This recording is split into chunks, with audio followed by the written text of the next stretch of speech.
Okay, so now I'll show the same thing with the mares, what I did with Phoenix, where I'm getting their attention.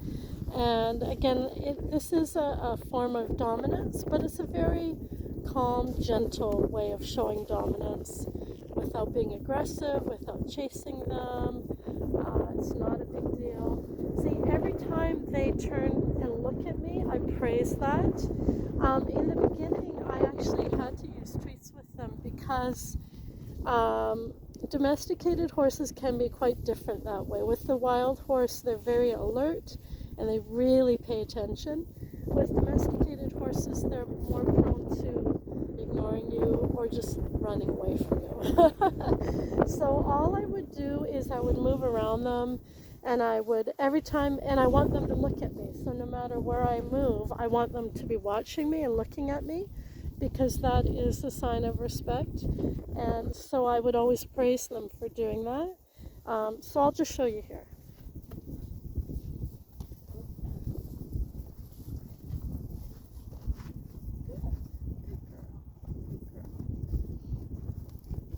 So there Jazz is acknowledging me. It seems so subtle, but it is a sign of respect. And when you have that, they are easier to train because they're paying attention to you. So they're not afraid of you, but they respect you. So that makes it so easy to train them. Because if they're afraid, they can't focus on learning, and all they want to do is run away from you as soon as they're able to. But if they see you as someone they respect, they pay attention, they listen, but without fear.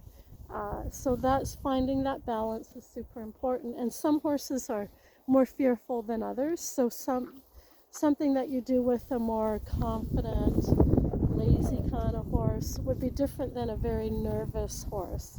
So you sort of have to adjust it according to the horse.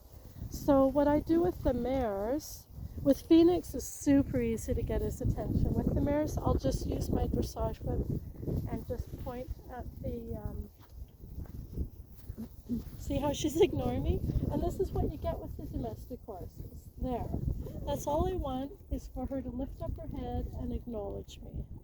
So with Phoenix, I don't need the whip at all. I just need to focus on him, and he'll immediately come to me. I might take one step towards him if he's not focusing, but it's very, very easy. So I'll try again with Jazz.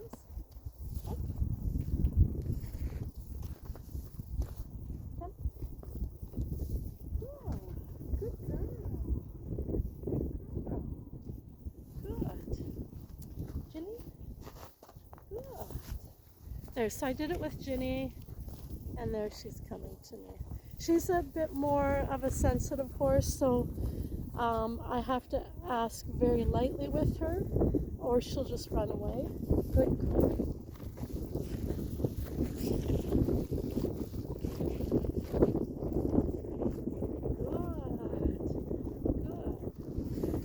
So she almost ran away there. I could see she got a little twitchy and a little nervous. So I have to be really light with her so that it's not reactive. Good girl. Good. And I'm using no treats. I'm just praising them for focusing on them. Good. And those ears are at Ginny, not me, because they're eating.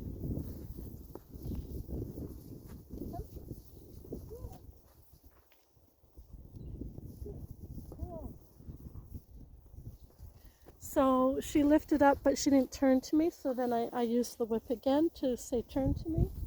So Ginny is pretty light there. I don't even touch Ginny, I just focus on her with the whip.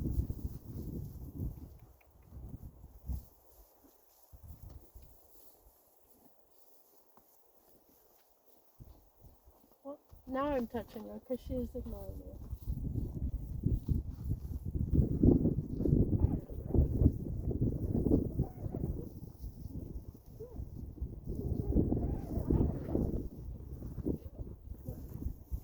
So you can see there with Jazz, she lifted, but she wasn't turning, and then she was going to go back for hay, and I said again with the whip, and then she turned to me.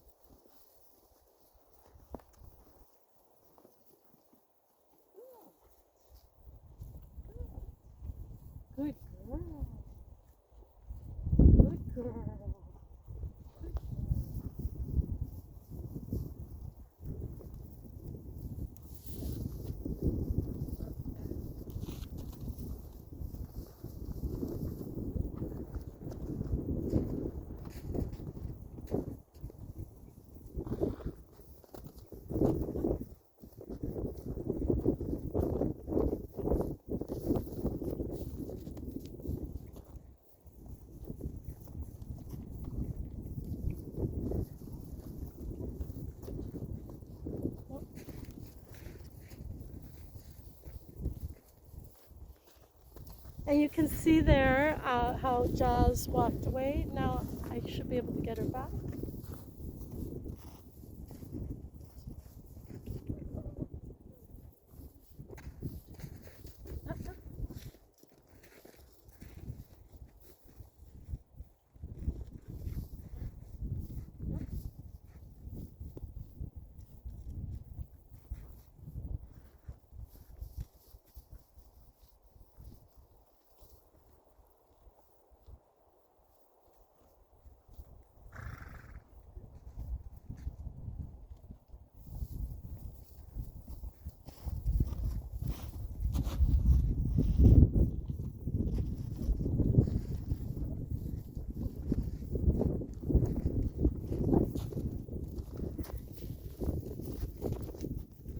There, and I was able to bring her back. But you can see such a big difference with the wild horses and the domesticated horses is the domesticated horses will often walk away. And I find with the wild ones,